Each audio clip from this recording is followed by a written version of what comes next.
So today I wanted to talk about how to work with non-actors.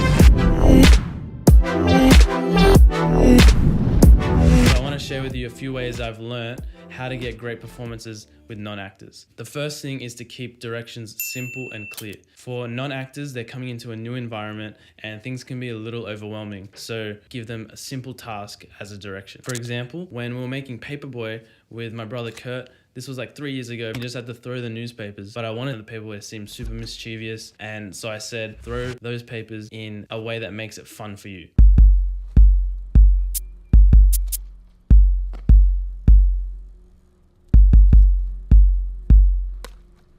It just came from a simple, clear direction. Another thing that's really helpful for non-actors to know is that they don't have to get the performance right. Tell them that there's no wrong performances. Whatever they come up with in the moment is okay. Taking the pressure off them to feel like they have to perform it the correct way, it gets rid of their self-awareness. So they're not thinking about how they look or how they're coming across because they're feeling the pressure. If I don't do this well, I could ruin the short film, all this stuff. So just take the pressure off and say, there's literally no wrong and right performances. It's just whatever we come up with, we're gonna pick the best stuff. Another way to help a non-actor is to make the time between your takes really short. So try and get your crew working really quick and try to make the setups really simple so you can actually say, all right, cut, let's do another one, and they can go straight into it, because you don't want to stop their flow when they're getting into it, whereas a professional actor knows how to start on cue and jump into character. So another thing is to really encourage them.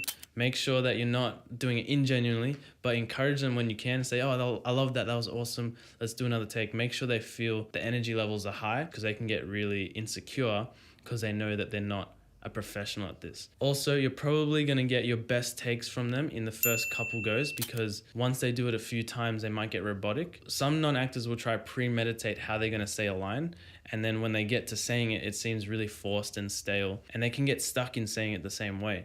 So what you can do is make sure that they're switching it up each time. It's actually more helpful to give different directions each time. You might go this way and then come back that way. That's going to keep them from being stuck in saying it the same way. Also, make sure they know their lines. If they're trying to remember their lines, it's going to be hard for them to focus on just listening because they're thinking about their lines. Make sure they've learnt their lines really well. And when they're learning their lines, tell them to practice it in different ways. My brother also does acting tips, and he's also made a video on how to learn your lines well. So go check that out. The last thing is keep an eye out for overacting and underacting. Overacting comes when they're trying to put on the emotion. The audience feels like it's forced and it's spoon feeding them what the character's feeling. So you can ask them to do less, but what's even more powerful is switching their attention from them to the other person. When you give them something to do to the other person, all of a sudden their focus is on the other person and their focus is less on them. So they stop overacting, they stop analyzing or deciding how they're going to look and portray themselves.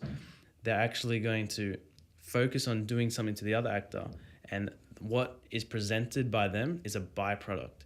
And that's where you get the genuine, authentic performance. So make sure their focus is shifted to the other actor, give them a task to do to the other actor, or give them a task to do with their hands, an activity when they have to, for example, look out a window. Instead of them overacting, looking out a window, trying to make it look like that, give them something to actually find outside of that window.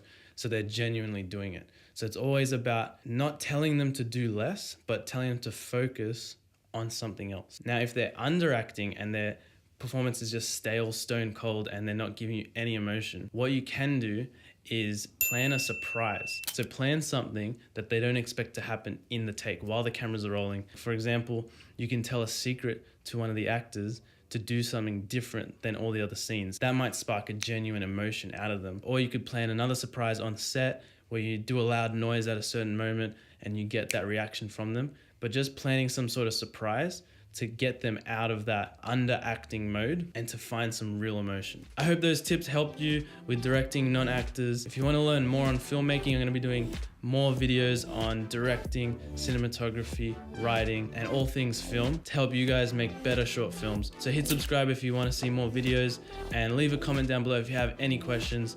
Other than that, I'll see you next week.